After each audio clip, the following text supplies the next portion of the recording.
Ladies and gentlemen, can you guess what has me most hyped for Vanguard for the next half a year? Is it A, potential Daikaiser in Standard, or B, Vanguard EX? Actually, both of these things have me pretty hyped, but actually the slightly more hyped thing in the long run is probably the Vanguard EX section. So today, I'm also going to be doing a video on my Daikaiser predictions, don't worry, but they're still kind of not confirmed, so I can't be too excited about it. Like, I want to see some kind of, like, hint that it's definitely Daikaiser for like, the actual, like, upcoming Champions of the Asia circuit set. What was it called again? Was it, like, My Glorious Justice? I want, like, that, I want some, like, at least an art reveal or something of Daikaiser, so I have something to hype about, because, like, I want to make a Daikaiser prediction video, but I can't if they don't even give me an art, so I need to see that. I'm also wondering if it's going to be, like, triple rare Daikaiser and then, like, VR Great Daikaiser, so we'll see how that is. But today, I want to talk about the upcoming Vanguard video game for the Switch and PS4, which is Vanguard EX. And I'm going to talk about it in light of their last video game, which was Vanguard G Stride to Victory, which was the last 3DS title that came out for Vanguard. And the company that makes these games, called Furyuu, they also had a buddy fight game out last year that I also played a lot. And so I'm going to be kind of talking about my predictions, expectations kind of thing for Vanguard EX. I'm also going to already announce that I'm planning to stream it as well as make a bunch of videos for it as well. I'll see whether I make kind of like the story playthrough video, because the story is long, so I might just like stream it and upload highlights. But my kind of plan is to do like kind of like ranked match videos and streams like that, like climbing the rank ladder, because these games do have a rank mode, and that's pretty important because that's gonna be fun to stream. And I'm planning to buy a proper, you know, capture card and everything to be able to stream from my Switch and kind of like do a bit more on Twitch, because I only really streamed on tabletop, and honestly streaming on tabletop does get pretty annoying sometimes. So I'd like to just like stream something like this because I think it'd be perfect, so I'm really looking forward to the full release. So, I think I need to explain just kind of like the very basics of how the Furyuu Vanguard games work. So, what happens is that you usually get a playable character. So, in the case of Vanguard EX, it's the one that we've seen so far, which is the Izuru guy, so the one that looks like Kai with orange hair. So that's probably going to be our playable character. If anything, it's basically definitely going to be the playable character, and the game's going to be standard only, so it's not going to feature any premium content. What's really nice about this game actually is that it features both the season 1 of Vanguard G as well as the last season of the original anime, so it has like the whole Legion Mate era in this too. So after you finish the Vanguard G section, you get an option to play the Legion Mate anime season as well, so that's very cool. There's a lot of content in that game. So I think for the Vanguard EX game, we're probably going to have like the entire reboot anime up till the 3rd arc including, so the one that we don't even know what it's about yet, the one that's starting in May I believe, because we have the current one going until like April something, where like we get, you know, the final clash between like Brandt and Aichi's Messianic Lord Blaster. And so after that we're gonna go into the next season, which has like, I'm sure some of you have seen the cover art already, with like Korin holding something in the middle and then like Aichi and Ibuki on the sides. So it's gonna be interesting because Ibuki's gonna be playing Messiahs, and that's pretty hype. But then at the same time we're gonna see how, you know, the whole anime and everything is gonna evolve, and I think I'm pretty excited to see how it's gonna change over time. But like, I think for Vanguard EX, the story that it's going to include is going to be those kind of like 3 arcs of the anime. So it's going to start off with like Aichi getting into the game, I think, so like the very start of the initial season, I would like to say, and then kind of like change maybe into the high school arc, and then through the high school arc into the 3rd arc, or it's going to go straight into the high school arc and then go through the high school arc into the season 3 arc in that sense. So I think it's going to be interesting to see what they do, but regardless, it's going to include all the standard sets out so far. I think since it's releasing in fall, I want to say it's going to be after the Destructive Roar like Wave 2 set, maybe even more than that. I would like to see it cover like even more than that, maybe like a second wave of like Gear Chronicle, Great Nature, and like Genesis to that extent. So like a whole game of like the entire Wave 2s of each clan. Possibly, because the thing that they did with this one is that it went all the way up until keywords, so it had all the sets until GBT05, which was the first set of keywords with like time leap and whatnot. So that's why I think that maybe they're gonna go until just try to include the second wave of the actual cards, and then before we go into like the next anime series for Vanguard. So I think it'll be pretty exciting. What I'm also really excited about is that if it releases in fall, like it is going to release in fall, but if it includes those clans, it's going to be a really good game to play test for Worlds, because Worlds will be in that format. So if it's releasing in, let's say, October, we're going to have that like the Japanese October release set, let's say, or like September, which we will get in like November in English, let's say, or like October.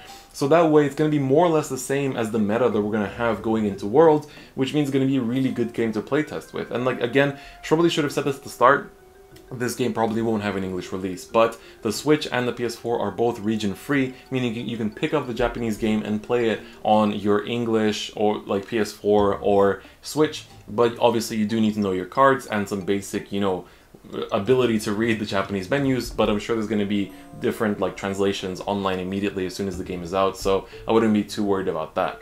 So again, now talking about kind of like the core of the game. So I've talked about the story, I've talked about like the sets that I think will be out. The way that the game works outside of that like story progression is that you have, after every couple of like story chapters, let's say, like the way the chapters work is that you'll have these like main fights and you have side fights. So the main fights are the ones that progress the story, and the side fights are kind of like side missions that, like, for example, in the G1 they level up your FICA, so like you're like the ID system, so you get like rewards for leveling it up, and so there you kind of get like cards and sleeves and playmats and promos from like playing those like side quests. And also on top of that you have puzzles, so like they give you like, let's say with Neo Nectar, like do a specific combo or like deal like 0 to 6 damage in a certain way with like, I don't know, Nova Grappler or like Azel or something, and you have to think of an exact combo, and it's like a puzzle that you have to solve, and it's always the same thing. So usually there's like solutions online, and usually you get like sleeves or playmats or promos for solving those things as well as the in-game currency. Now on the topic of in-game currency, there's two types usually. There's, I think, the CP and the BP. I can't remember exactly, but essentially they might change the names again as well. So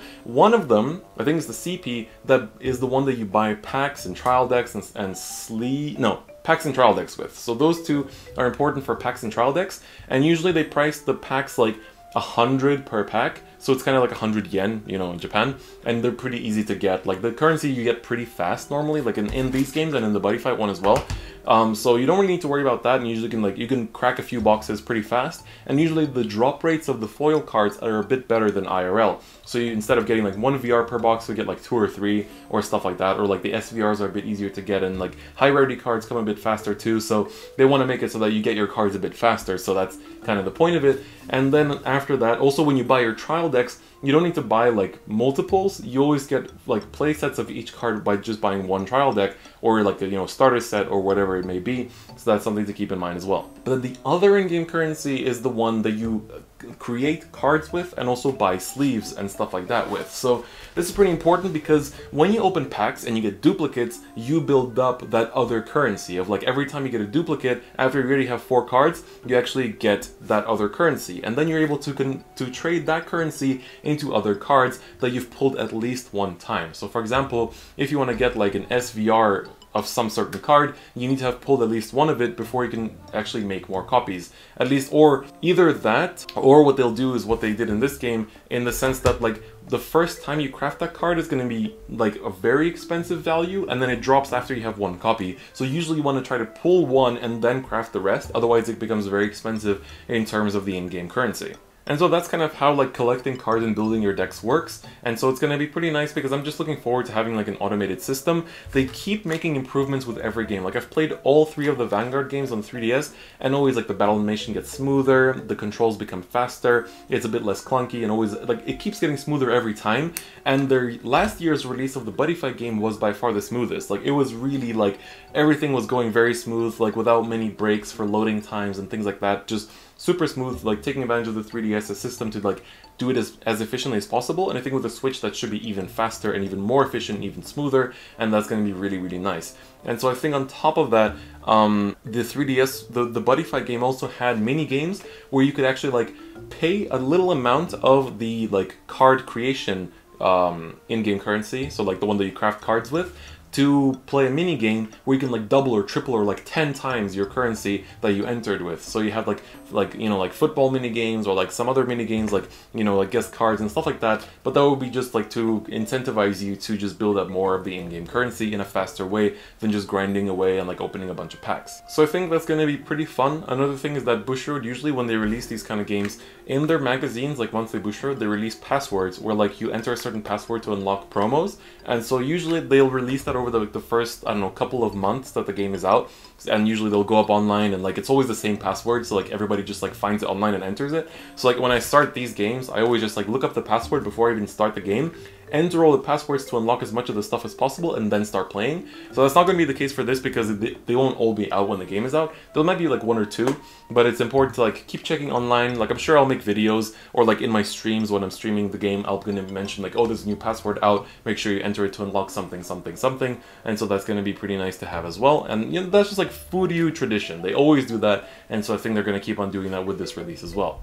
So yeah, that's kind of like the main kind of overview of how the game is going to work, at least like for my predictions. I don't think Furyuu will step away from their usual formula. They've been doing this for many years now, so I think they're going to keep it up, but just like change it to the Switch. And I'm really excited to see how the game's going to look on Switch, like the animations. They usually do animations for the characters when they ride their main unit, you know, like their catchphrases and stuff like that. And it's just going to be really hyped to see that. So I'm really hyped for the game. I can't wait to start doing coverage for it as well. I can't wait to like start streaming it more as well and like get like top ranks on the ladder. And it's going to be really good for playtesting too. So I'm super hyped for that. And it's just going to be a really good experience. So I hope that there's going to be quite a few of you picking the game up, even though it's Japanese. Like, I know a lot of you know your cards really well, and it's not going to be a problem whatsoever. Like, I started playing these games after I already spoke Japanese, so for me it was fine. Like you can read everything, even the kanji. For those of you that speak some Japanese, the kanji has furigana on top, so you can like follow everything as long as you can read hiragana and katakana. So that's also quite nice, and it's the same for the card effects. You can read them like that too, so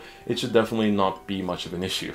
So this has been my video on the Vanguard EX predictions. I can't wait until we see more like demo footage or like some kind of like an extra trailer or something like that for the game, because I want to see more of how the game is going to look, because I'm honestly really excited for it. I'm definitely going to like preload it. I'm going to buy it online just like to download to have like on day one, and then also buy the physical editions just to have it like physically too, in case it comes with, because usually they come with promos. That's the thing, they come with promo cards. That's like very nice to have. So you know, I'm probably gonna buy both versions, maybe even the PS4 version too. I'll see. I mostly play on my Switch though, so I'll see what I do with that. But yeah, so that's kind of like, in case you didn't know anything about the Vanguard video games, I kind of wanted to fill you in, because it's probably going to be the same for Vanguard EX. But if it's not, I mean, I'm looking forward to that too, but that's just my expectations.